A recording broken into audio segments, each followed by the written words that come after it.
like 700 DMs all week long, and everyone's quiet when it's time to learn. So, Well, this is Frank, and I'll just say that lately I've been trying to use that your fib extension, mhm, golden pocket, golden ratio mhm. on the tick charts, and it's working out well. It's just I think on tick it can be a little different, because they're not time based, so the Mhm. structure is a little different. But overall, I still think that it works very well. Still measures the trend. Correct. Well, yeah. Yep. What size tick do you use? I use 1024 on ES and 512 on NQ, and I feel Okay. like at least for me, I feel like those are great. I do look at 3200 ticks sometimes for ES and stuff like that, just to Mhm. kind of see a longer trend per se. But trading intraday, the way I trade in scalp, I feel like that works best. I feel like patterns are very recognizable on the tick charts, Yeah. real easy to follow, but you have to be quick in this volatility and market speed sometimes. Yeah, I was gonna say it's probably these are probably the best conditions for it, or where you have most advantage compared to candles. What about execution as far as you guys being able to execute your trades tighter or understanding the process of when it happens for as far as what we discussed? Hey, Paul, Yep. you can hear me now, right? Yep. I've been like I was trying to adjust my settings to speak. Okay. So, I know of the 700 DMs, right? 690 are pretty much mine. All right. So one of the questions, right, which we discussed earlier, right, on when it came to the executions, right, and I'm right now, as per our discussion, doing a lot on MES. Point here is you mentioned like on 1/5/15 is when we are, tells you the trend, but by the time I figure out that trend, right, drawing the fibs and everything, I think so. I probably get one entry in the day, and I'm that also kind of not sure how this will work out. Uh, can you show one or few examples of it, if you don't mind? All right. Yeah. The 1 minute 5. That's where I'm trying to, because You're talking I'm about the trying. cycles. Yeah, Yeah, I'm we're gonna trying get to. into that. I kind of just wanted to recap on what we went over to see if anybody had any issues. When you trade during the week and things get live, it's like you see different things. There's a million different scenarios and things come up that you don't discuss, and it's like, oh, what should I have done there? What should I have done there? We didn't talk about that. So those are the times where you guys should probably write something down or note it so that we can cover those, because when we look at these still charts, that's one scenario, right? It's perfection. So the fibs idea, right, is like a game changer, at least for me. Like I knew fibs, but I never used it. But since last week, it's kind of restricted my losses, which is first thing I'll give it right now. Absolutely. It's your guide. It's restricted my losses big time. That I'll give it. The only point out here is now, am I drawing my fib correct? Because I'm mostly sitting on a 2-minute chart, right? So in a 2-minute chart, it's so volatile that I don't know like which is the most recent fib, whether it's a bull or a bear fib that I need to go for. That's So one thing I'm trying to still figure out, right? Which is the correct, like when the market opens in the morning, okay, fine, there is one fib. Probably from when the market dropped, I think so today, big time after that jobless claims or something, it went up. I took that one fib and yeah, I drew it and I went for 50% first, but I always think that 382 is a wider thing. I think so it's working out for me. I'm working between 382 and 618, and 50 is just like probably my entry point. That's what I'm trying to decide. That's perfect. That's exactly how you want to do it. And okay, you're gonna just keep drawing them, and you're just gonna know. You're gonna get used to drawing them and seeing the trends. There's not a perfect way to do it. It's just your measuring tool. So once you get used to measuring it over and over and over yourself, then it just takes time. Just continue to do it. But you did good this week. Like you did really good. Yeah. Yeah, whatever like my trades were like entire week's trades, almost on a daily basis, I was telling you, right? Guys, everyone on the call, it's like almost 20, 25 trades with a loss at the end of the day. With this week's trades, I think so Monday, Tuesday, Wednesday, probably almost four trades because of the fibs, everything got restricted. Restricted me to 3 or 4 fib trades only, which is pretty cool. And 2 out of 3 days profit, which is good for me. Good, man. Good job. Yeah. So now the only thing is where to enter and which is the correct fib. And the second part is the cycles part, right? Which the MACDs part. That's where I'm trying to now I'm kind of just, I wouldn't say struggling, but I'm still trying to figure out if using what point my MACDs I can enter using fibs too in combination. Yeah. Sorry guys, So I'm that's taking a everyone's good time. question. That basically is what our next step is. So Okay. like I said before, there's a foundation to the things that we do. It's not the full trading system. It's not everything. It's not the end all be all, but the core foundation of it gives you a foundation that you can rely on in any conditions, and then you can add other tools on top of to increase your execution. And so that's what we're going to start working towards as far as helping you execute off that fib more or whatever level and putting all these together. And so this week I want to talk about the first thing I want to talk about is the cycles and how to view them and how to understand them. And then we're going to touch on the big picture a little bit. And then next week is going to be all big picture. But so does everyone in here use MACD? Anybody not use it? I generally don't use it. Yeah. What do you use for momentum?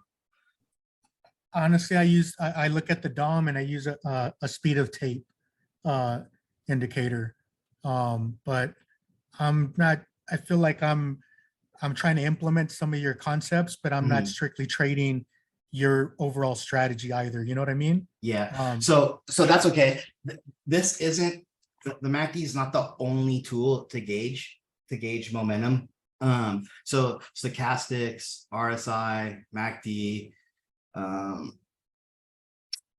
there's a couple others, but those are the 3 main ones. They're the 3 main ones that people use. They're the 3 most effective.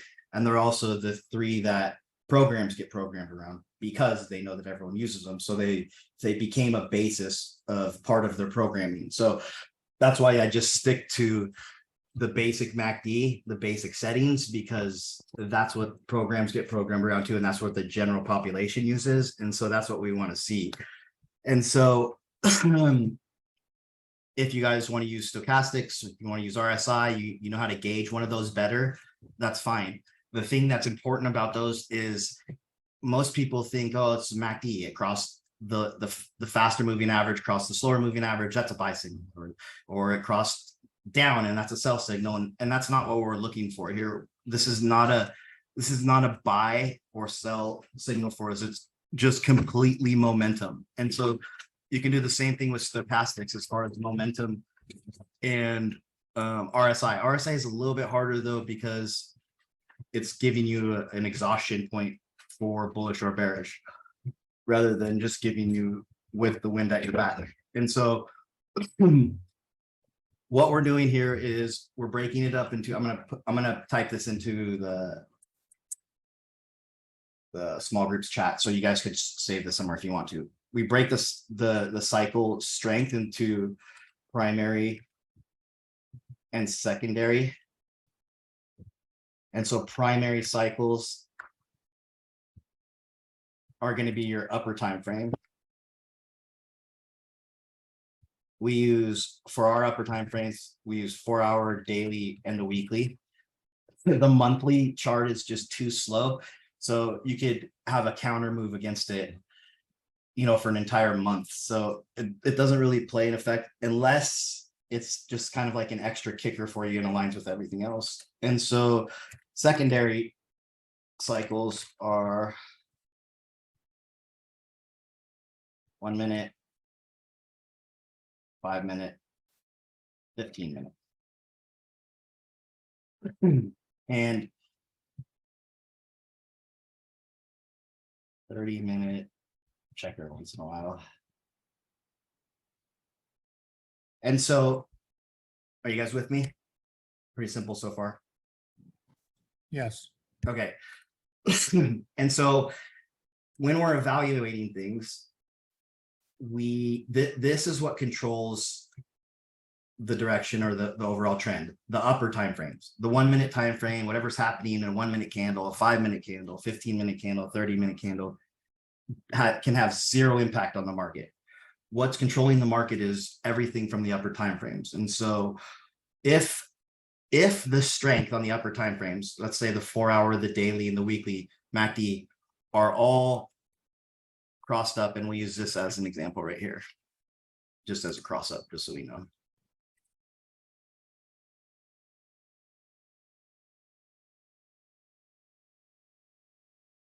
Okay, so right here,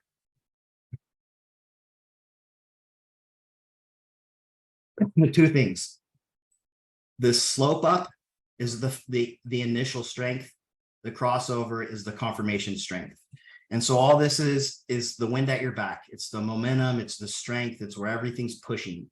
And so if we have 4 hour, daily, weekly timeframes all aligned, bullish, that's where the market strength is going to be the entire time. And so what happens is, if there's counter moves when we have strength like this, let's say all three of them are crossed up and all of a sudden there's a move. This is why it's important to know the big picture and the direction so that you don't get tossed around by sell-offs, shakeouts, or whatever. But if everything is bullish lined up, and let's say we start dumping or something starts selling off and people are following price, they're freaking out. Well, when you're planning and using the tools and counting on them, then rather than following that down, getting shaken out or whatever happens, you understand that that's giving you an opportunity to go long, because a counter trend on price won't sustain. So it will go against the momentum for a short period of time, but it's eventually going to get stopped and go back in the direction that it's supposed to go, no matter what. There will never be a counter trend that's sustained for a long period of time. Even if it's the top and it's rolling over, you'll have multiple attempts before price can actually buckle over and roll over on the cycles. So point being, one thing that helps me, that I was talking to a couple people about, and they're like, well, how do you know that's the bottom? And how do you know that that's this? And how do you know we're going to do that? And that's why I know if price is selling off, even if it's strong, but I see the cycles are all up and I see we're above support levels, then I know that it's not going to get sustained. I know those support levels are going to hold, because that's just how things work. It's not a guess. It's not a magic prediction. It's just how they work. And so every day when I'm going into the market, this is my initial bias, initial direction I'm looking at every time. So if the 4 hours down, the daily's up and the weekly's up, that's the same thing as we're going to talk about the lower ones that we talked about, Hank, it's a short term. So here's the analogy that some of you have heard before. If you have three guys, they're pushing a car down the road. The first guy is really small, then there's a medium guy, and then there's a large guy. Well, they're all pushing the car down the road and it has strength down the road, right? They're all pushing, it's all aligned. The little guy walks around to the front of the car and he starts pushing against the other two guys. Well, they're not going to stop him. The little guy's not going to stop those two other guys, but he is going to jam it up and slow it down or give it a little resistance, but they're going to keep pushing on him. And then if the middle guy walks around and joins the small guy and they're both over there, they're pushing on it, they probably can eventually stop the car. They're going to resist it, whatever. It's going to take some time. But then if the big guy walks around and joins them and then they're all pushing the other side, then this is how the cycle changes and goes back to the other direction. And so does that make sense? Yes. Yes. Viva. Yes, good. Okay. And so when we're looking at those in that domino effect and that kind of smallest to biggest or fastest to slowest, when I'm looking at those, engaging them, yes, aligned as a strength, but also I need to understand, okay, if the 4 hours cross down and the other two are up, that's telling me that we have a short-term cycle in the opposite direction. It's not going to sustain because the daily and the weekly are still up, but that 4 hours down, so we can have a day or a day and a half or 2 days cycle down, for that 4 hour. And then it's either going to get exhausted and have to turn back up and join them, or it's going to have some strength. It's going to stay at that level. It's still not going to break down, but if it doesn't run, then it'll eventually bring the other ones down with it. And so that same process, that same logic happens during the day with the 1, the 5, and the 15. And that's what we're always talking about as far as don't trade against the 15. The 15 has the strength in a direction. And when the 1 minute and the 5 join it, price accelerates. The 1 minute will cycle down and it'll cool off. But if the 5 and the 15 are up still, when that 1 minute cycles down, I know that it's going to be temporary. And so that goes into my execution as well. So let's say we have, just as an example right here. So price is moving up, and let's say all the cycles are up. Everything's bullish.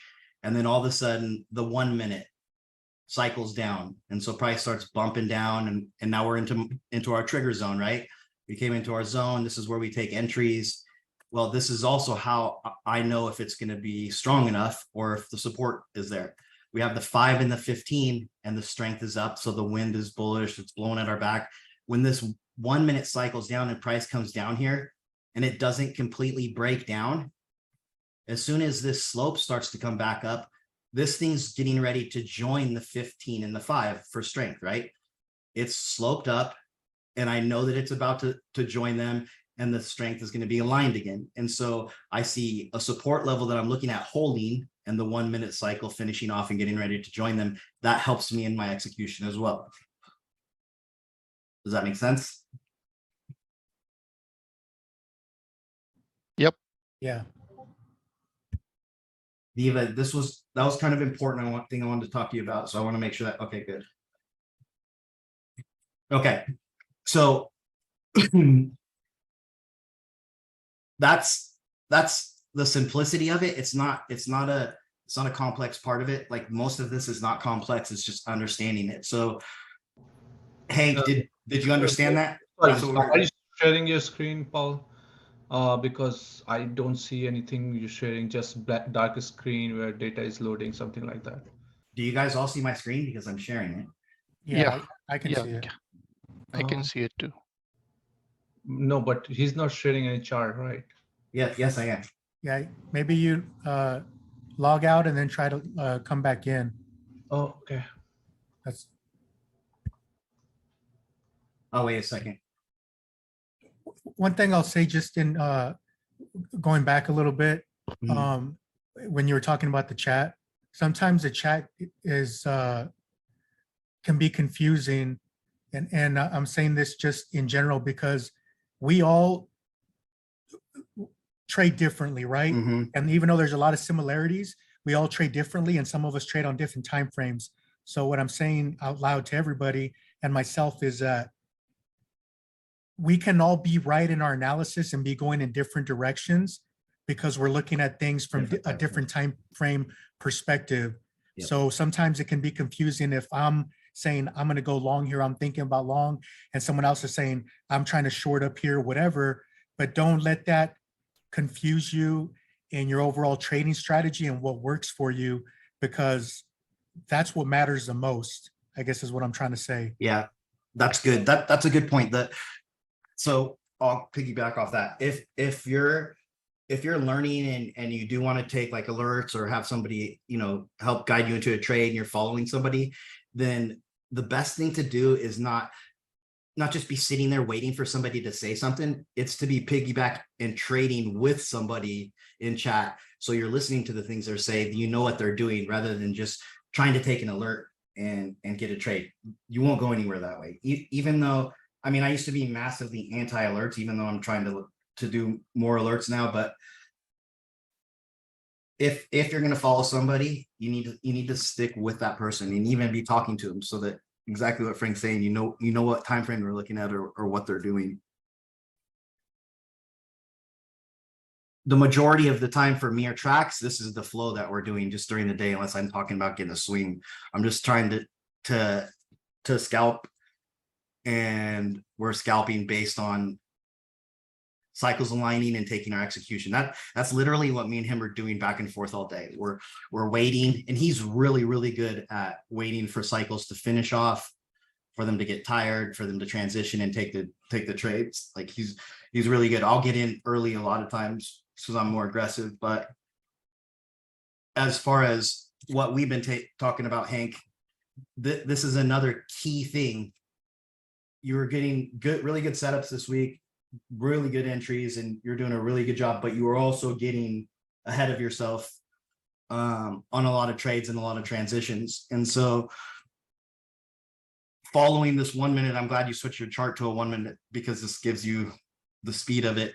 Following that 1 minute as a trigger, but aligning with everything else is really important for you to start getting those trades on the bullish side dialed in too. All right. Guys, have any more questions regarding that?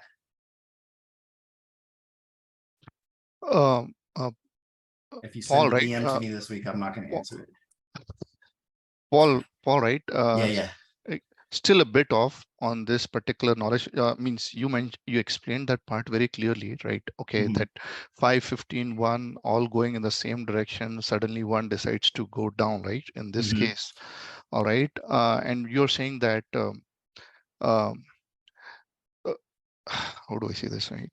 So if the cycle just decides to flip all the way with the 1, 5 and 15 follow much later, Right. all right? Yep. Right. So I lose out on that trade, right? Correct me if I'm like, the fib breaks, all right? My 382 breaks, it goes down. The 1 minute 1, whereas 5 and 15 are still green. So I would be in a loss at that time if I decide to go bull, basically. So right. And so I think I got you. And so that's the point. So if that's the point of trading with the trend, and like I highly suggest trading with the trend, especially if you haven't proven to yourself you can be consistent, especially if you haven't proven to yourself that you can count on everything, you know how to read everything.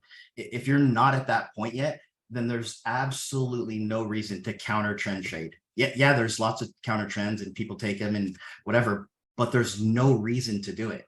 Your job is to put money in your bank account, and the most effective way. And so if you're learning, you should trade with the trend all the time. And so based on what you're saying, if the 5 and the 15 are up and the 1 minute curls down, even if, let's say, we got support or resistance here, boom, we got a trigger, we hit a target, everything, we know there's whatever is right there. The 1 minute crosses down and it starts going down. If I'm not consistent, if I haven't proven to myself anything, then I don't think that you should take this trade. I do not recommend taking this trade, because algos are going to happen. There's all kinds of crap. They're going to drop it halfway down, then bring it back up. They're just going to spin you around all over the place, and you're fighting those other time frames. So there's no reason to try to rush into this. Rather, instead, you trade with the trend. The 5 to 15 are up. We start to pull back. You look at this as a breather. Yep, we're still bullish. The 1 minute is starting to cycle down. I know that that's only temporary for right now. So we come down to our level. We bounce around in here for a while. We hold. It starts to slope and pinch together. I'm going to take the bullish trade. Make sense? Is that what you're saying as far as missing out?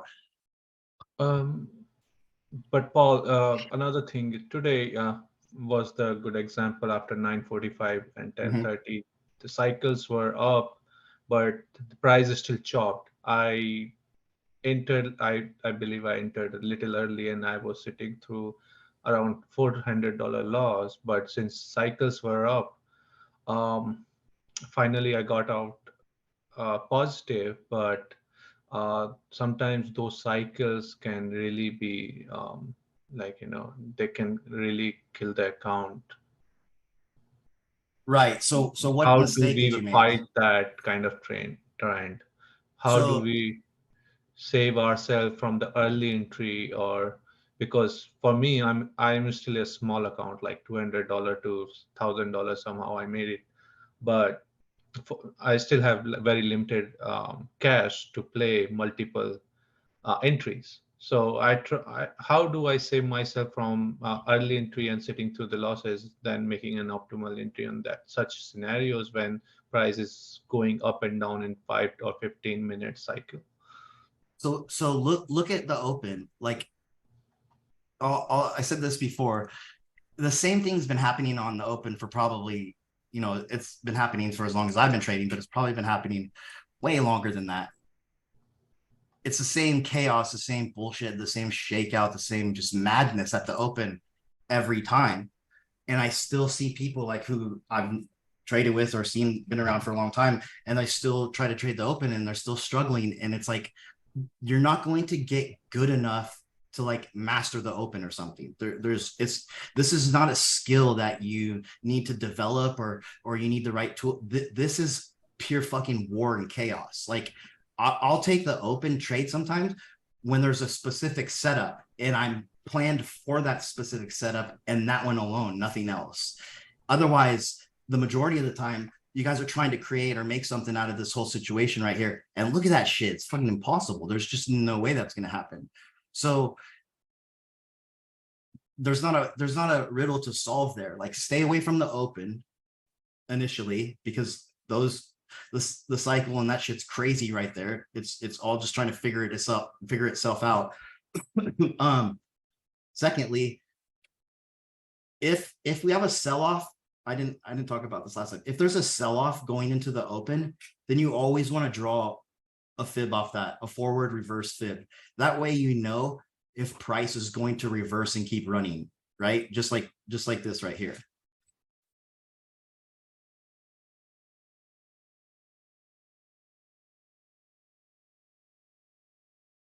Planning for what you're about to do is the key thing, right?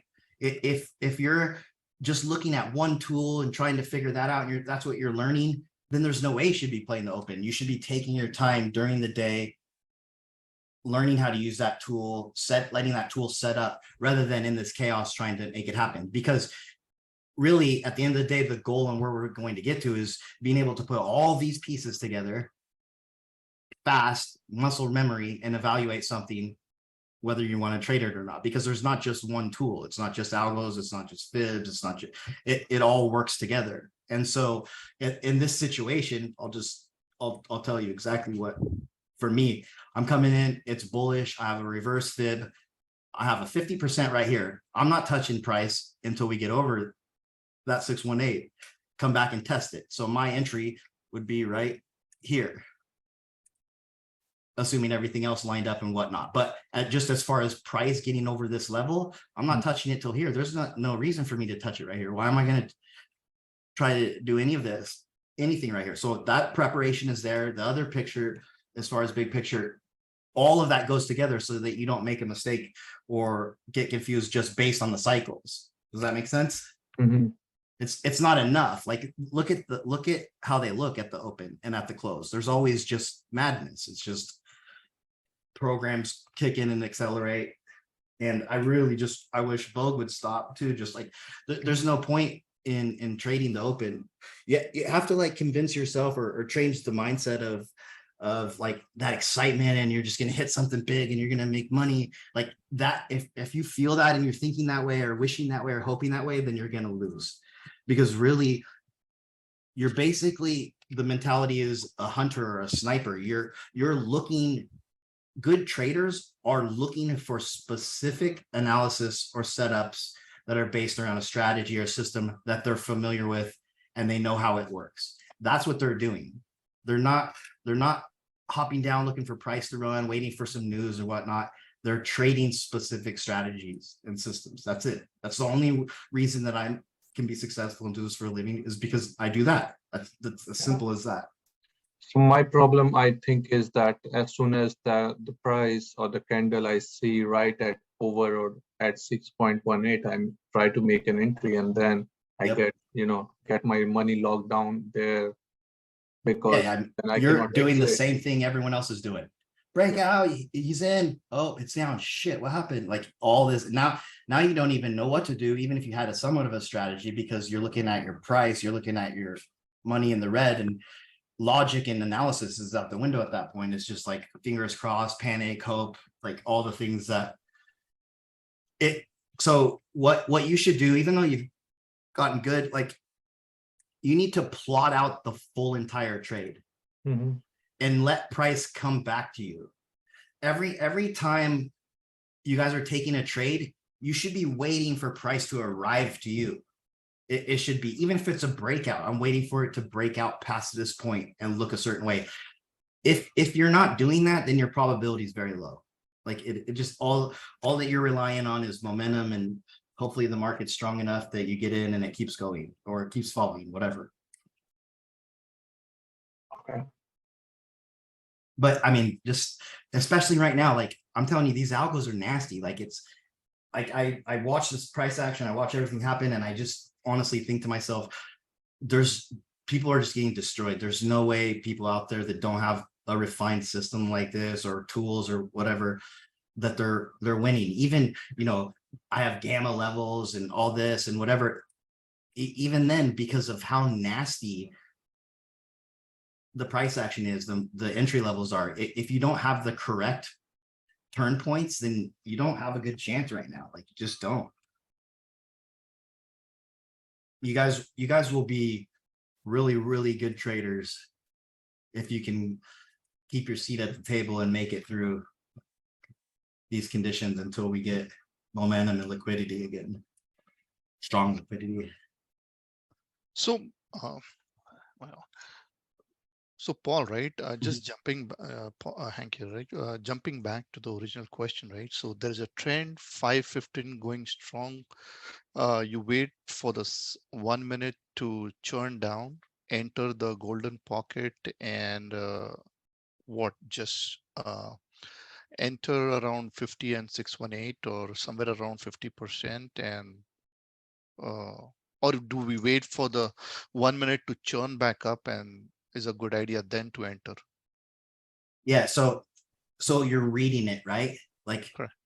it's not it's about reading it and understanding when it changes. And that's why I was talking about popping from chart to chart to chart or whatever some people do, or just trying to grab an alert or just get onto the chart and enter it. You don't actually know the behavior of what's happening. I'm always, if I'm taking a trade, I'm watching the behavior of this before my entry. I want to know how it's been working. I want to know, that way I can recognize when it's going to change, right? So I'm watching this sell off right here. So here's a good example, down to the golden pocket. If this is down right here, I can see this wide spread. It's strong. There's tons of momentum. Boom. I can see it right when it starts to change. I can tell when things are changing.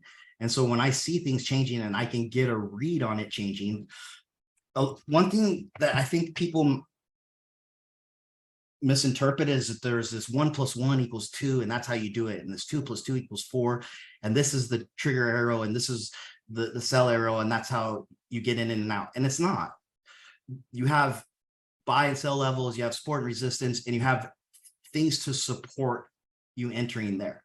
And that's your job as a trader. That's how you become a trader, is being able to interpret and read it. And so if I'm watching this, I already have my big picture. I'm biased to the upside. We have this bull set up here. We come down to the golden pocket. The 5, the 15 are up. Oh, the one's down heavy, and that's aggressive.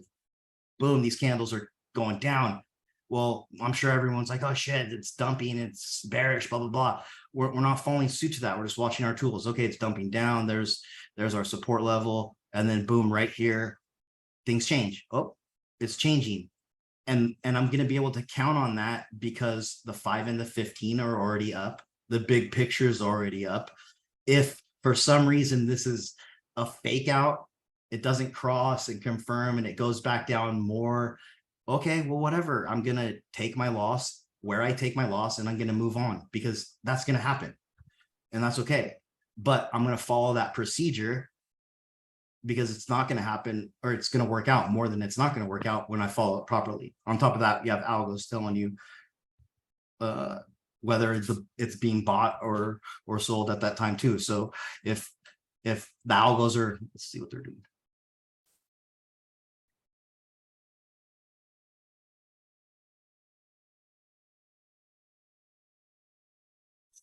all messed up now. But see, even in that situation, they're buying a little bit, not too much, but still they're buying, and that goes along with this. So I'm taking that trade, I'm getting in, and it's not I'm getting in at this point or that point. I want to get in at certain points, but it doesn't always work out that way. I'm getting in when I'm ready, when I'm confirmed, I feel it in my gut, everything lines up, it's good to go. I'm in. And let's say I mess my entry up and I'm here, right here, which is 28 cents or 26. So that's $2 off. And I get up here and I have to deal with these wicks coming down a little bit, and I'm red because I don't have a great entry. I have to account for that in my head too. I'm not freaking out about price or whatever. I'm in no matter where I'm at, and I'm accounting for my levels. If they break, I'm out. Otherwise, I'm going to the target. And so right here, boom, boom, I would have been out. Unless I had already pre-planned to take profit earlier, like I was saying last week or the week before. So what you're saying, it's not a 1+1. You're doing good. You're finding the levels, you're finding the zone to get in. And now it's just reading and using these other tools. And so the cycle is here to help you understand where the wind is blowing. So you can catch your sails, you can go with it. Where the strength is at. That's what it's there for. So you don't hop in a trade and all of a sudden you look down and the 15 minutes is crossed down, 5 minutes down, but the one's up and you're trying to go long, like you're going to get smashed. And here's the other thing I think that has served me well, which I learned from Steve HFT Alert. He's an asshole, but I learned a lot from him. You have to commit to whatever process, system, or strategy that you're using. So it's important to have one that's accurate, right? So that you can commit to it. And what I mean by that is it's not going to work out perfect every time, but you can't deviate or change what you're doing because of that, because then you'll just be chasing your tail all the time. It'll implement, I can step over this time, I did it before. It will implement all these bad habits. You have to commit to the process no matter what, which is what I do. So it doesn't matter if we talk about getting a body through the 50% right here, right? Body's through it, I'm out. I cut right here. Well, 10 minutes later, we run and we take off. I'm not like, fuck, I should have stayed in that, blah, blah, blah, or whatever. That's just the way it goes. I cut it that time. I stick to my process every time, or that's my objective, so that I know what I can count on. I know that what's going to happen. I know the process is going to happen. And I think another handicap and the thing to learn, which was what I had to learn too, is not changing and deviating from what your plan and strategy is. It needs to be consistent, right? You're stepping into a world of chaos with algos and levels all over the place. You have to be able to walk down your line and just stay on that line all the time.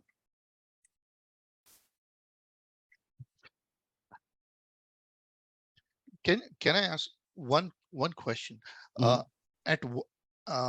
At what point does this or any fib gets invalidated, right? Good question. That's a good question. So like I was saying before, really, you can add the 3.8. That's the if you wanted to. Correct. That's the the last bullish level essentially that to be relied on. So Elliott wave relies on these zones. This is low probability, medium probability, high probability. Actually, it's 67, but anything below that, is considered invalidated. And so there's a 23%, and then there's also a 0%, which has the potential to bounce and turn around and come back up, right? But for me, I made the decision to keep things into a tight, high probability range, the 618, the 50%. Once in a while, I'll use the 38%. And that's maybe just because I see it happening a lot for the day, or it's just rare, and sometimes I can just see it. But for the most part, this is where I'm sticking with right here, the 50% and the 618. And that means if it breaks the 50% and goes down and grabs the 38, I'm going to be out of it if it bounces on it like it did right here. Unless I've already pre-planned that I'm going to for that trade, I'm going to implement the 38%. Then the majority of the time, I'm just sticking to my protocol, the 618 and the 50%. You can change that. This is just giving you the core foundation of something that works consistently. And then you have to adapt it, get familiar with it, keep watching it, and then put your own version of how you want to use it or how you want to enter or whatnot. It's not, you don't have to do exactly what I'm doing. This is just me giving you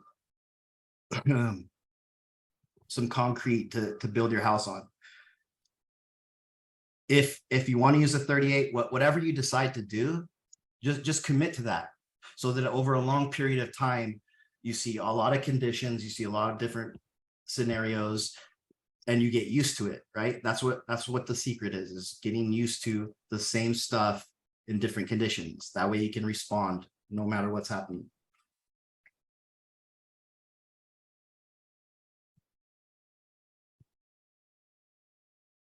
There's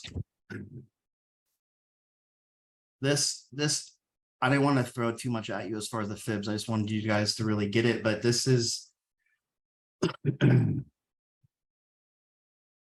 whoops.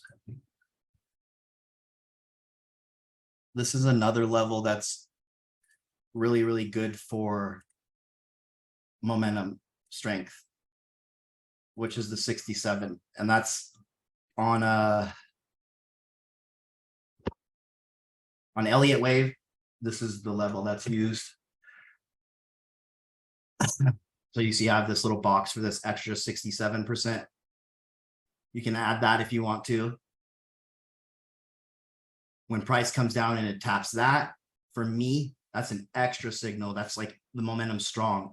If I see something not breaching that 67, then I'm really, really confident in the entry. I'm really confident in the direction that we're going.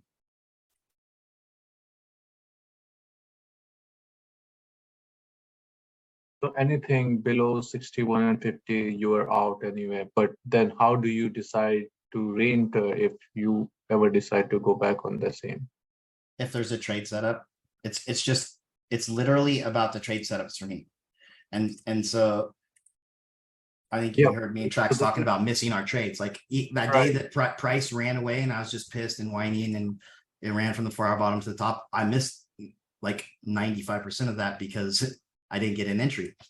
So I don't deviate. Like I used to see some shit like that and throw my hands in there and just do whatever, but I don't now because I know over a long period of time, that's what suits me better. I know that's how I keep this job.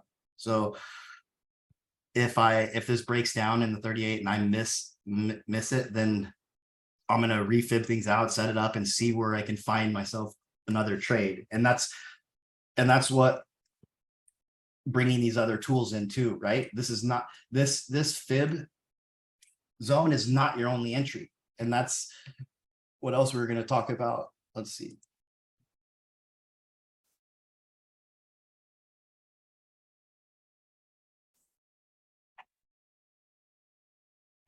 Josh, I think you bring up a good point too, where you're like, that's not your only entry. Because we think if we miss the trade, like it's the end of the world. And there's just tons of trades all the time. Yep. You just have to stick with your process and keep looking for that setup that you want.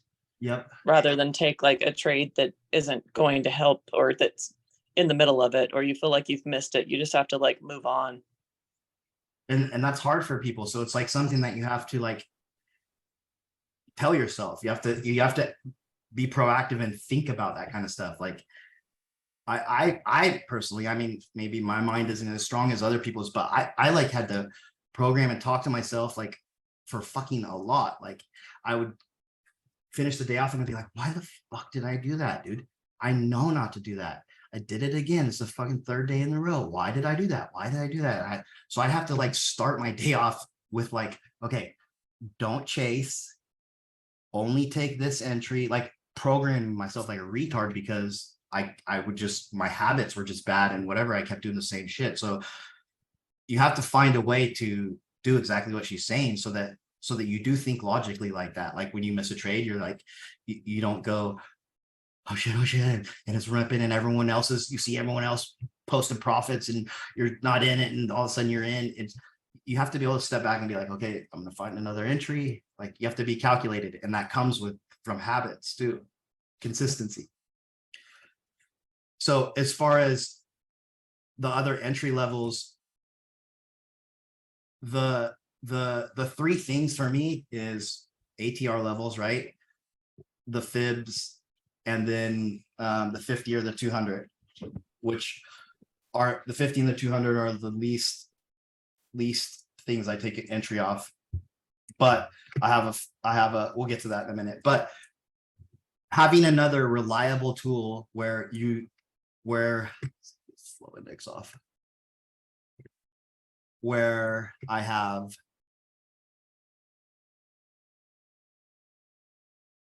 is everyone understand the flow channels?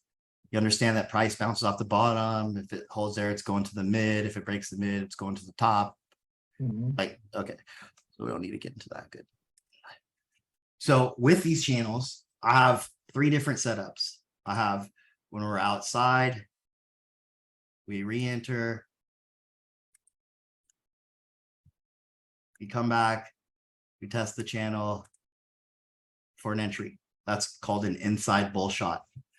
All of these entries on this are based around the most common thing in trading. Broken support becomes resistance, and likewise. So if a level breaks and you cross over it and you're looking for it to get tested, and that's all that's happening right here. And so this is an entry for me, and the same with, so it would be the same.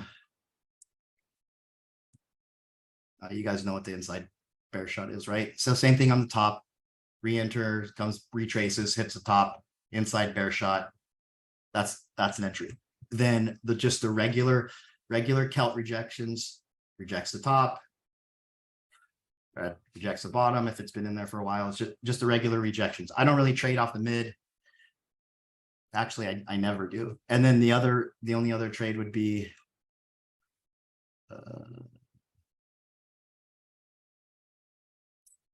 have one today. Oh, I guess this one works, but it's kind of ugly.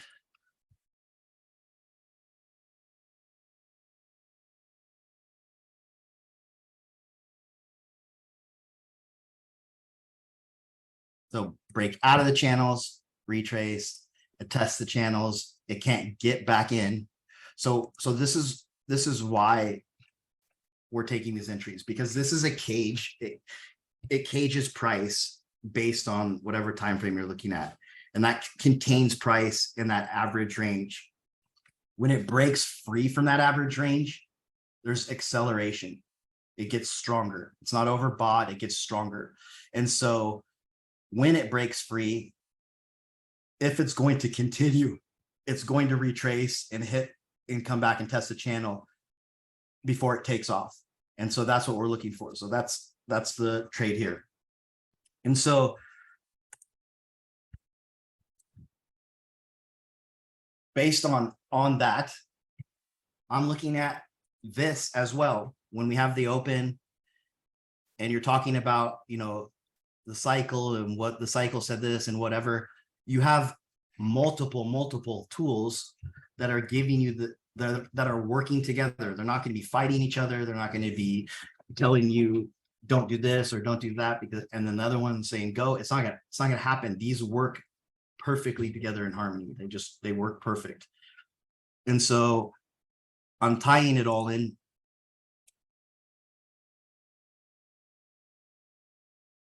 together. And this is something I wanted to talk to you about, Hank, but I just got busy today.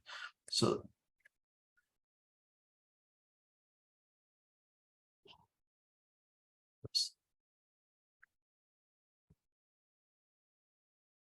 the flow and the process of the core things that you're going to learn, or that we're going to go over before we start diving into, all kinds of different meticulous and stuff, is the cycles, the primary and the secondary, understanding those, getting used to those, fibs, and then the ATR channels. That's your core stuff that you can rely on more than anything in the market in any condition for any item, futures, options, it doesn't matter. These three things is what you need to master so that you can base whatever else you add on to this, and you will absolutely crush it. I promise you. I promise you that if you learn to master these three things, you will be a better trader than 95% of the people out there. I would bet my house on it. Like it's just the simplest shit is by far the best shit out there. All these crazy shit on the charts and everything pointing this way and channels, you don't need it. Like you can out trade anybody with this right here. And this isn't where we're going to stop, but this is the core so that you guys can become consistent. So as far as the channels, the 5 and the 15 minute are where you should stay in the beginning. I had Viva just on 5-minute channels forever, because if you can't, the only reason we expanded is we started wanting to get long in trades, like get these huge option plays, 50, 60 grand, you know, these long plays. But if you can't hold for longer than a couple minutes, or you can't hold whatever, then this little setup right here is your home. Like this will get you paid all day long, especially on futures. The 5-minute channels, using your fibs and trading with the cycles, you can trade 90% or higher that way. The only mess up is going to come from your mental or emotional stability or mistakes, because when all three of these things align, price goes in the right direction. There's lots of tools where it's like, oh, this tool says this is happening right now, but that doesn't actually happen. When these three line up together, price will not go in the wrong direction. It will go where it's supposed to go.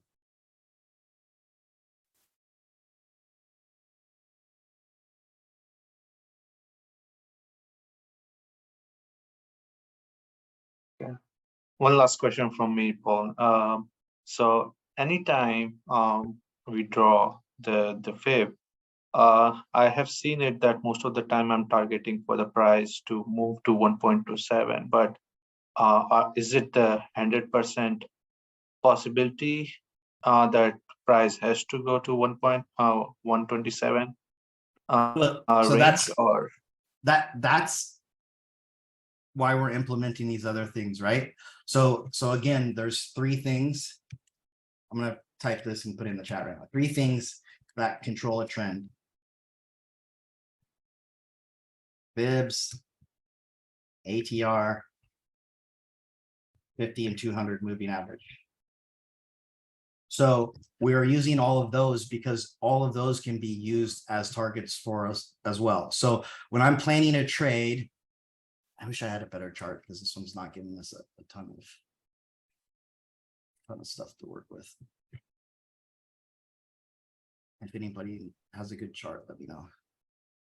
So this will work though. This is a good one.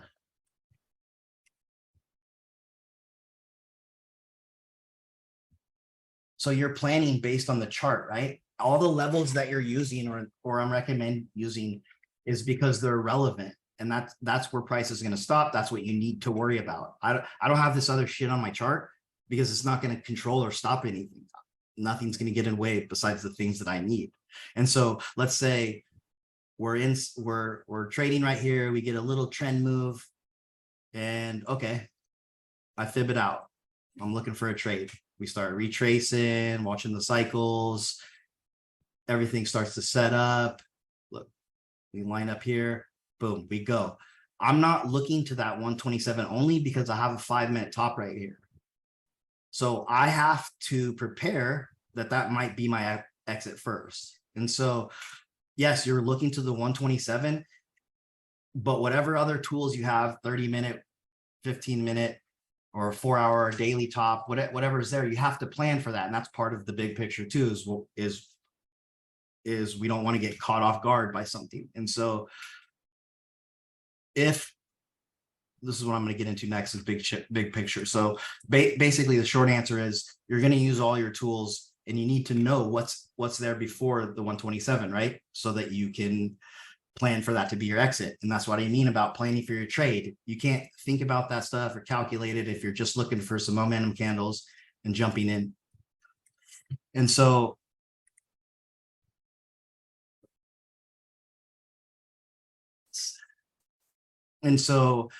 me personally, I have, and when I know Trax does too, and he has to redo it, and we pretty much handle it the same. I know a lot of people do, but I'm planning for the big picture, all the little time frame stuff that trends and how things work out. The same thing is happening on the bigger picture, but that's what's controlling everything. And so I'm gonna be planning all the same scenarios that we talked about on the lower time frame.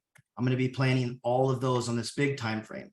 And if there's levels that matter, right? So this 50% for 330 and 445, if they're relevant, if they matter, if there's something I need to watch for, then I'm going to plot these on I'm going to plot these on the chart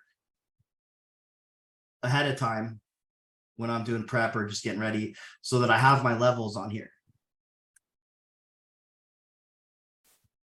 Because it could add extra support, right?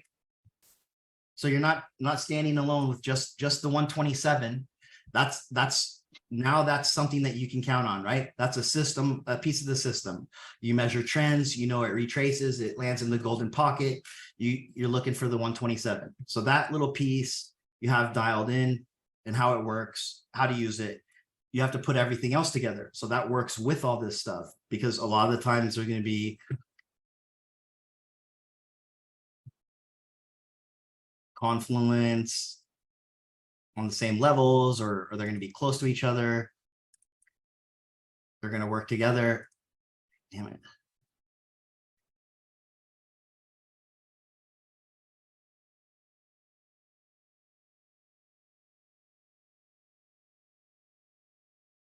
And so you need to plan your upper time frame ATR levels, know where your cycles are.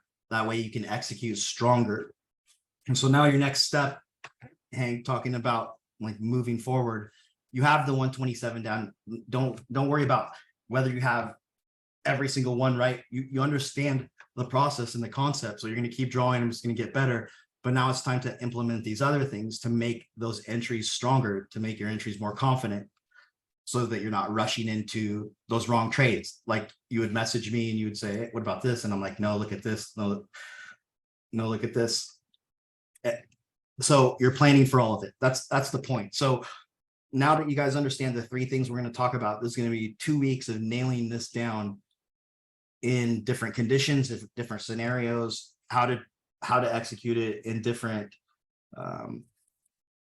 conflicting timeframes, with this crossed up, this crossed down, what happens there, and how the cycle ends on the big picture. So when we go from point A to point B and we enter what's called the termination phase, another thing I learned from Steve, there's a termination phase at the end of the cycle. And what that happens is we don't just run to the end and turn around and head down. And that's what those MACDs or whatever we're using helps with. We watch them transition, and we watch what point there's enough transition till we can start heading down, and we can time the turn. So that's what we're going to be discussing as well.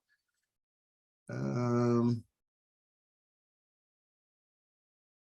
think that's pretty good for right now, unless you guys want to go over some other stuff. So as far as what I'm going to be covering in order, that's what's going to be next. We're going to tie this in a little more, but we can also do questions, go over stuff, and cover anything else for 10-15 minutes if you guys want to. And I stopped feeling like I was just confusing myself with this scenarios. One thing, right? See the price at the 12-15 point, right? It went all the way up and came again all the way down, right? You still did a retracement or something like that. In my case, I would do a bear retracement. Not there. 12:15 p.m. 12:15 p.m. Yeah, there's nothing wrong with Yeah. that. No, Yeah. that's fine. What You see, let's look at 12 o'clock, right? From 12 o'clock, This one it you came mean? down. So yeah. So Yeah. you still do a retracement. I would do the reverse retracement because technically I would wait for it to hit 618, yeah, somewhere around that time frame. You are doing a regular retracement, right? It's not the reverse retracement. No, You're I doing did a bull. I You are did a doing a bull. bearish one here. Oh, you did a This is bearish. today. Yeah, I had a bearish target down here, and that's where the bottom was. So you are doing the retracement from bottom to top, right? You're drawing the fib from Yeah, bottom to top from Okay. right here to to top. up. Yep. Okay, good. So here's a good way. So do you see these channels? We break down, so you can do the forward fib, like I said, to look for a reversal. And Right. and I adjust these on the fly too. Like I'll do one, and then we don't reverse right here, and it starts breaking down. I'm like, okay, we need to get rid of this. We're on the lower half of the channels, and we can't get over it. Bearish fib, boom, and I'll add it. So it's not like I draw this perfect fib every time and I know exactly everything that's happening. No, this is helping me decipher what's going on. So I draw this, doesn't cross it, then I draw a bearish one. Now I'm locked into what's actually happening. I know I have it dialed. So it's okay if you have to redraw them. Cool. Now, if you do a bullish retracement from 12 to say 115 or something like that, yeah. You stated during the start that you would still wait for price to cross over 61.8 for you to get to go any bullish. For here? Yeah. For the reversal? Yeah, for the reversal all the way. Now, if you want to do a bullish retracement, right, bullish, or you want to go long, you would do a retrace from 12 to 115, right? You would do a regular bullish retracement, and you would still wait for it to go over 61.8 for you to go call or long. Like this? Saying? Like this way? If this is, I don't. No, you would go from top to bottom, which means you'll go from 12 o'clock. Oh, down to 12, here. yeah, 12 o'clock Yeah. to 1 Yep. o'clock. So let me answer that this way. The other tools and everything else working together helps me Yeah. make decisions alongside the fibs, because it's not my only tool. You're learning one Correct. piece at a time, and that's okay. Yeah.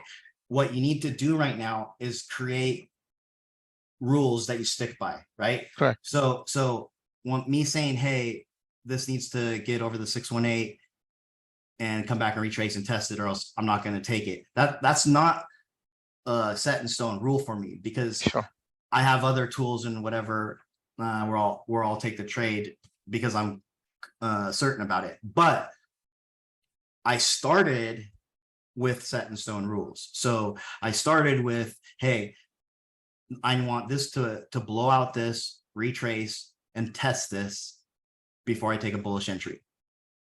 That's what I started with. That's how I learned. That's how I trained myself. So my reversals, I wouldn't take them unless they blew out and went here, and I stayed consistent on that. And so that's what I recommend you do, so that you don't have a bunch of different scenarios, a bunch of different ways to do it, and you can build that foundation. It's so important. So figure out how you want to handle that. Don't change it all the time. Not yet. You don't instinctually know when you can do things outside of how you've been doing them for a long time, because you can see something else now.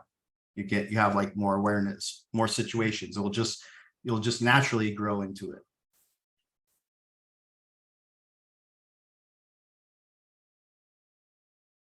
Viva. Thanks, Paul. So what I was going to say about drawing the big picture ones, if you want to, like, you can draw a fib right here, and that would be a fib, and here's another small reversal, and then here's one right here, and those are all going to be valid. Like, there's a ton of them, right? And so here's the remedy for that. On the big picture, we're just going to measure the big trends, because that's all we're going to worry about, right?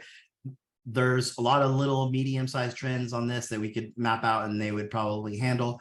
But the big, strong trends for what's going on is what I'm going to look at. And so for this, that's obviously this bullish move up. I want this measured. I want my forward one measured. And then maybe this one right here, and that's it. But then if I start seeing them overlapping each other, that's why when we first pulled this chart up, I had taken this one off because I didn't need it on there. I had this 127 there and I have this level there, and they can serve the same purpose. So you're not putting all your fibs on there just to have them on there. You're putting them on there so that it tells you the story of what's going on, and that you know, okay, hey, if we break this level, we're headed here. We're going to fall down to this level. This is our support zone. So I know if we hold the support zone where we're going to the upside, I know if we break the support zone where we're falling. So you're telling the story to yourself. There's no, you missed a fib or you should have got this one. You just need this, your tool to help you, guide you through the entire market. It's just your leash, like to get you, it's your compass. So whatever you need to do, map out just the big trends. Yes. There shouldn't be like, there should only be like a couple on the big picture, really. Yes. Especially, so going back to what I was talking about earlier, especially if you're not holding for a long time and you're taking scalps or whatever, Yeah. then just check in for some major levels. Okay, I have a major 50% right here. I'm going to mark that off during the day and I'm going to watch out for that. Or if you don't have any, then don't worry about it. Just focus on your lower time frame tools and don't even stress it. How's this week been going? For me, Yeah. yeah, it was good. I mean, I have just been doing FIP. Mhm. I never had a problem of over trading that much. Now Mhm. it's just a single trade for me. Good. So it's Yeah. been going good. Only thing is, I had only one red day in between. Otherwise, it was all green. Nice. That's good. Are you But the feeling thing more is- confident? I feel more confident. I feel that I lose my patience and I enter early. Yeah. Yes, you've done that since you started. Yes, and it's still there. Especially So- when I can see the price coming to my level, and then I cannot just control ready. myself, and I would just enter. So have you had any time or any success of like being aware of it or controlling yourself? Yeah. Like, have you had some glimpses of Yes. patience? Sometimes I'm very good, and sometimes I'm impatient. So in those times that you do good, what was the difference? What'd you do? Like, was it mentally you told yourself Mentally. before? Yes. Yeah. Mentally. Usually. And sometimes I guess whenever I'm also on the call, and when I see, oh my God, no, it's happening. No, I'm going to be late. Okay, let me enter. Yeah. And then I would just react instead Yeah. of waiting for the exact level. And then I would be a little bit red, and then I would go up and down. Oh my God, this is going to be lost. I haven't had, I mean, it is all green at the end of the day.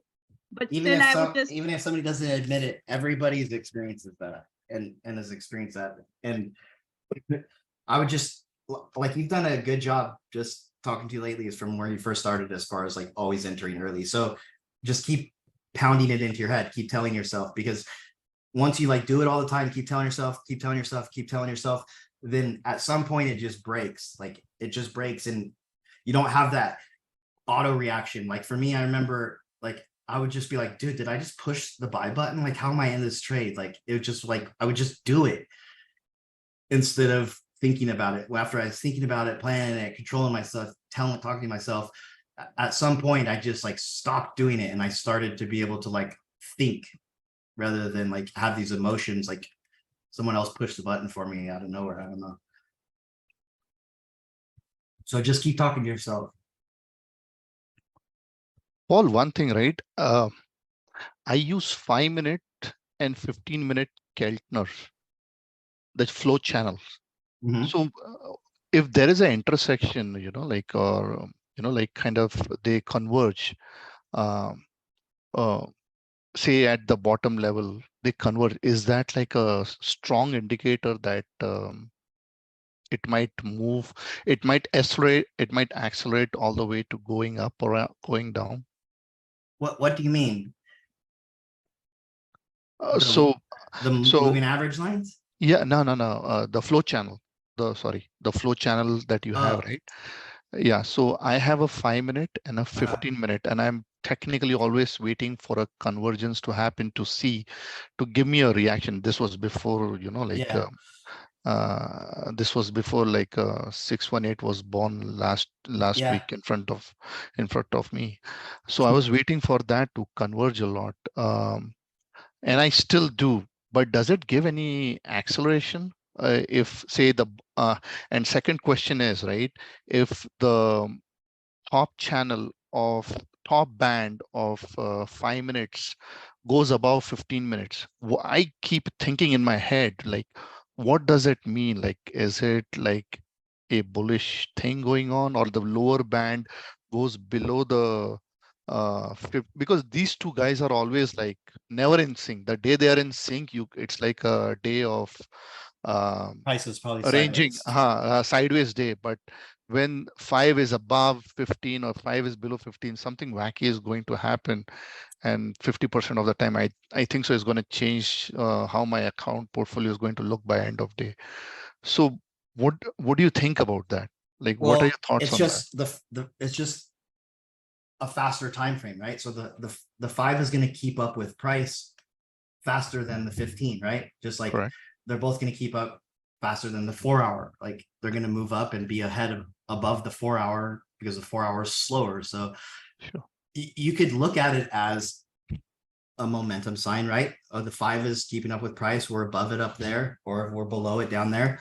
But it's not something that I've spent time like observing or picking up,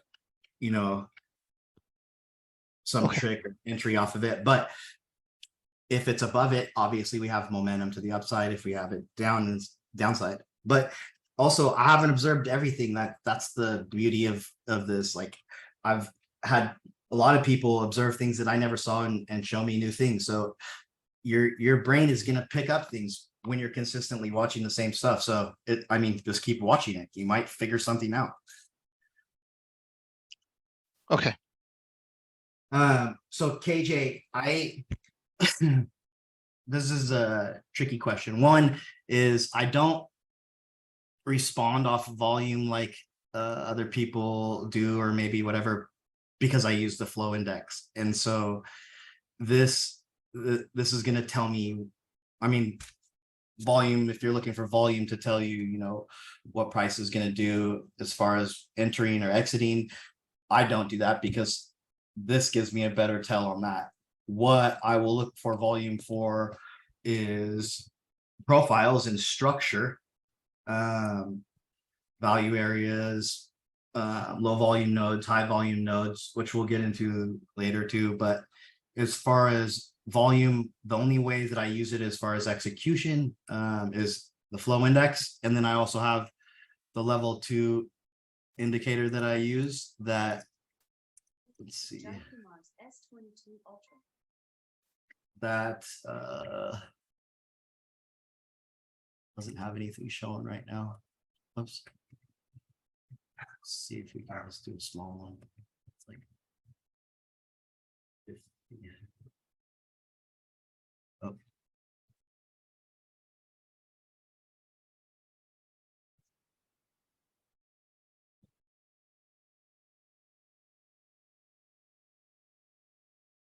So I'll use this.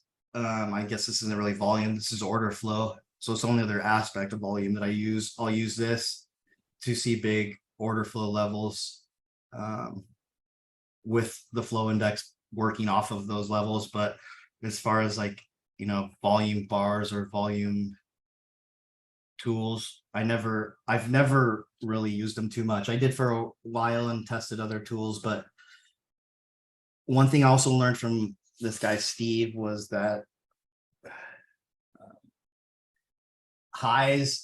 new highs and stuff are often made with low volume. And so when he told me that, I was like, dude, why does it matter to look at volume then if people are trying to look at aggressive heavy buying?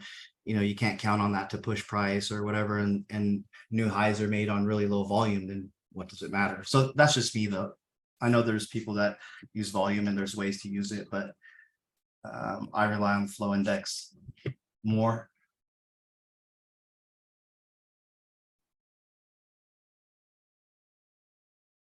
I don't know if that helped or not.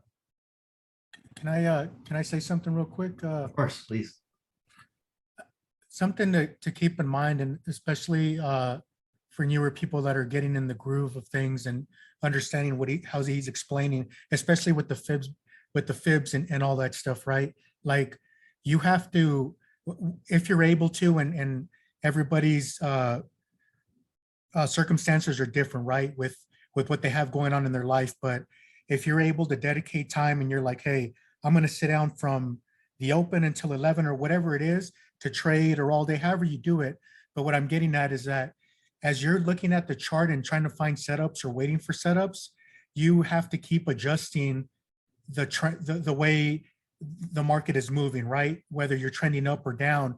So that means he's constantly adjusting his fibs if there's changes in the market and the structure. So you got to keep, you have to keep on it. Like you can't just draw one for the most part and leave it all day, because things are going to change depending on the time frames you're using and all that stuff. So what I'm saying is just keep getting a habit of trying to keep up with it and then making the necessary adjustments as you're seeing the trend change or the market move in different structures in different directions. Yep. Nice. Thank you, Frank. No problem, man.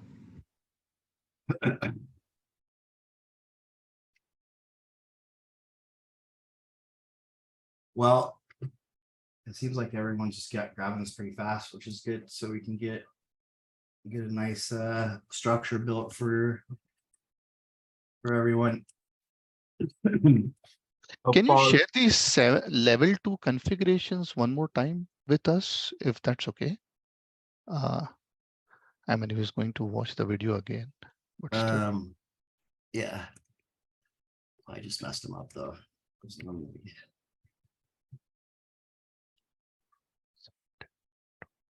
So I got, can you see it?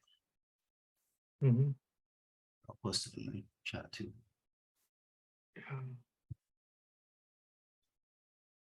Thank you, I was Paul. wondering if you can one day have a session how to use the Flowtrade tool actually, because I was kind of trying to use it, but it appears to be a lot. Yeah, look, I mean, we can do it right now if you want to. Sure. So just in general, whoops. Do you know how it works, or well, I guess where are you at with things with it? The app, I know how to do the charts.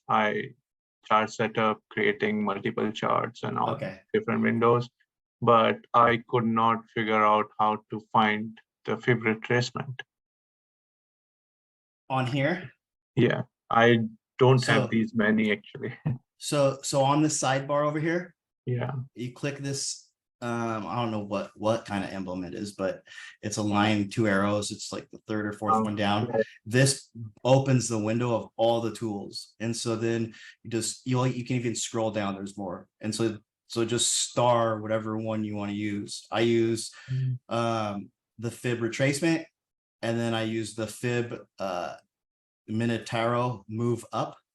Mhm. That's the one that has you can customize the cloud in it and put some levels on it or whatever. And the other one's just a basic one. And how do you execute trades using this tool?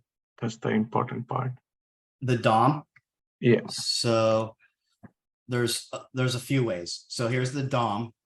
So if you click the F up here, you're gonna get all your different templates. What's a DOM? Oh, sorry. This is and so how I use it is here. Actually, I'll just bring mine over into the screen. So I have mine on the other chart over here. And so you connect whatever accounts you want to use. And then so you can select all your different accounts on here. And then whenever you put this, you always want to make sure all your connections are connected so that you have the right data feed. So you can either just connect this with the data feed right here. So link, and then link it with the DOM. so that it's here we go. So it's connected to that feed and it's executing. Mhm. And then so right click on it, you can adjust all your settings, these buttons. There's tons of settings on this set. And then you can save it in a template. So this is what I use because I like to use the ask and the bids for limit prices. I can set 5 and I can just drop it right here, or I can sell it right here. And then I also like the ask or the bid buttons. I don't use market really, but I will buy or sell at the ask or buy or sell at the bid using those buttons. I don't use stop loss or anything else. I'll use the reverse sometimes. I'll use the flatten button sometimes, but everything in here is pretty good. You can set volume profiles on this as well, which is pretty sick. Settings, columns. And so on your columns, you have a bunch of different ones. You can add your profit and loss. And so it'll come up here on each level. You can add any kind of profile you want. So you click this on, and basically the same kind of volume profile that's on the market will happen right here, which I just started using. I like, but it has a ton of different settings for that too. So you can use it with Delta, which is huge. You could do it with average size, buy trades, sell trades. There was another good one. Buy sell volume. So you can make those columns. You can set your hotkeys on this DOM. Yeah, there's a bunch on that. Just get in the settings, connect your chart with this if that's how you want to do it, or you can do the small side version of the chart. You can just pop it over like this.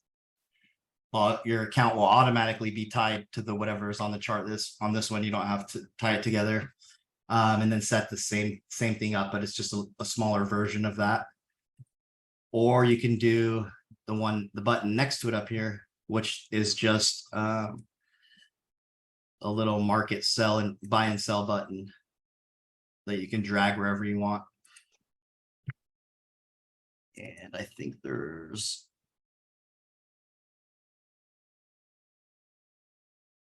one more, but it's not that great. So I recommend either just doing the side one or doing the bigger DOM. The reason why I use the bigger DOM is because I have a bunch of different DOMs stacked on top of each other with it. So basically, where'd the other one go? So I can go like this and have different ones set up for different tickers. This is why I like that one better. What else? Anything else you need to know about it? Yeah, if you can also show how to play buy and sell options on this one. So I don't have I have a video that I recorded that I'll send you. I don't have an option connection right now. I had my IB, but I need to reset it up. But if you have yours connected, did you connect? Yeah, I was able to connect at US. Yeah. So where's it at? There's a whole DOM for the options too. I'll send you the video as soon as we get down here. But and one last thing which is important, the flow trend indicator, from how I can bring that into this chart, the red lines, I mean. Yeah, one sec. Yeah. Dude, where is that? No, I'll find it when we're done, but I'll send the video for options over. It's going to pull up a whole separate window that you can stack on top of this or put to the side. And then it has a bunch of different analyzation that you can do on each option. You can chart out each option as well. Okay, so. Oh, flow index. So flow index on the desktop is just an indicator. Just type it in. You'll see flow index under Flowtrade tools. Okay. There's a bunch of different settings on this that are new that I've been messing with. This is actually the one that I have right now is a newer version that's not even on there yet. There's a look back period of how far you want the divergence to look back. There's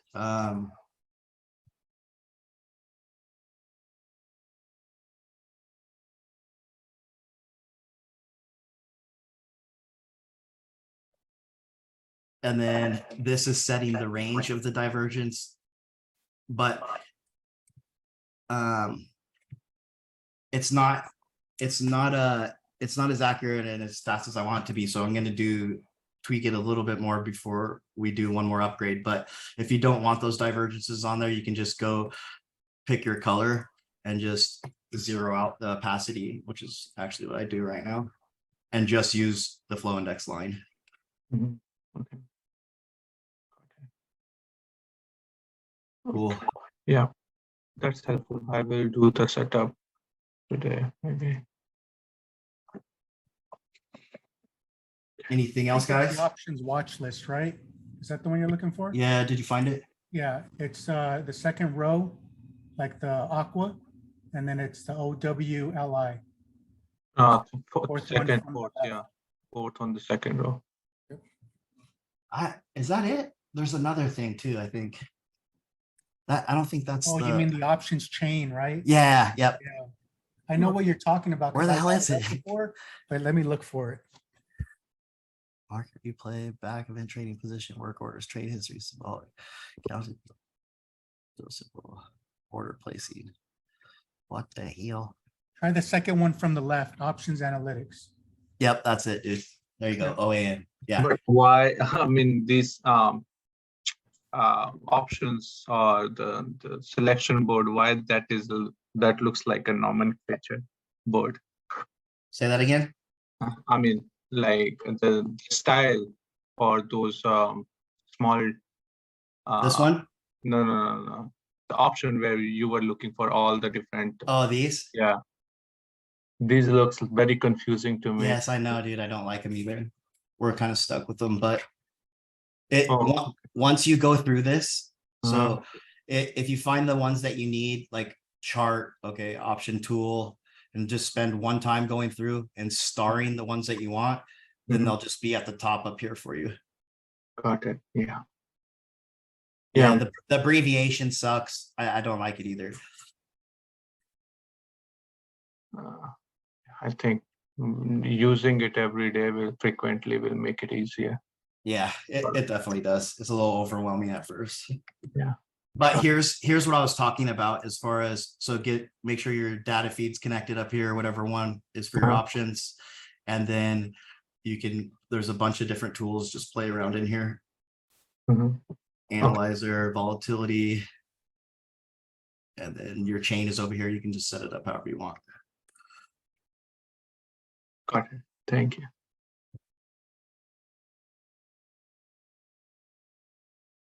Anything else, guys? Going once, going twice. I'm good, man. I appreciate the class. and Cool. time. A lot All of right. good information you put out. Yeah. Cool. Let's crush it tomorrow. See you guys tomorrow. Take it easy. Bye-bye. Have a great night.